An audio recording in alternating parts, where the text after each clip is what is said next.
La baie est en service, le réenclencheur aussi, les deux LED vertes sont allumées. Nous allons simuler des défauts fugitifs sur le disjoncteur. Pour les réenclencheurs de branchement gamme RG-RL, les paramétrages sont identiques. 5 tentatives sur défaut fugitif, c'est-à-dire redéclenchement du disjoncteur entre 2 secondes et 2 minutes après une tentative de réenclenchement. Voyons ce cycle. Première disjonction, premier défaut. La LED verte charge s'est éteinte. À la fin de la temporisation de 8 secondes, le système ferme le disjoncteur. Les deux LED sont allumées. L'ensemble fonctionne. Après quelques secondes, un deuxième défaut survient. Deuxième disjonction. Le réenclencheur refait une tentative à la fin de la temporisation de 8 secondes.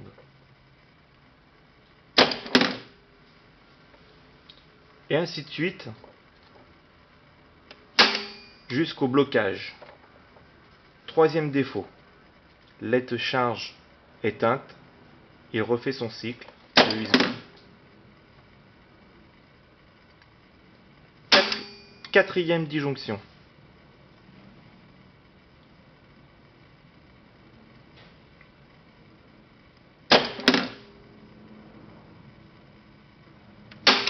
Cinquième disjonction.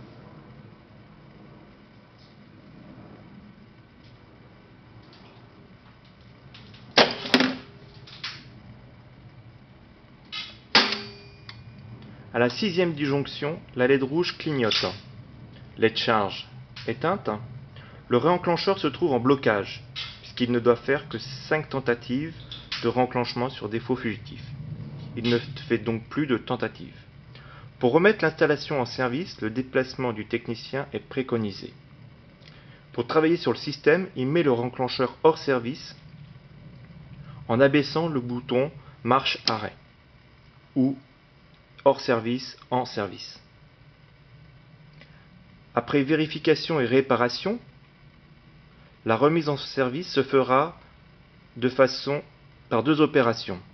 Un, en remontant le bouton poussoir, LED on allumé, LED rouge toujours clignotante, et en appuyant sur la touche R à Z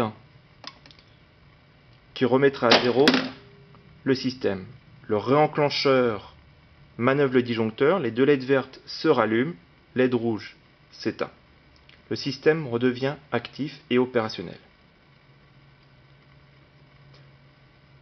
Après 2 minutes 30 de présence secteur, la remise à zéro se fera automatiquement et le réenclencheur repartira pour 5 tentatives sur défaut fugitif.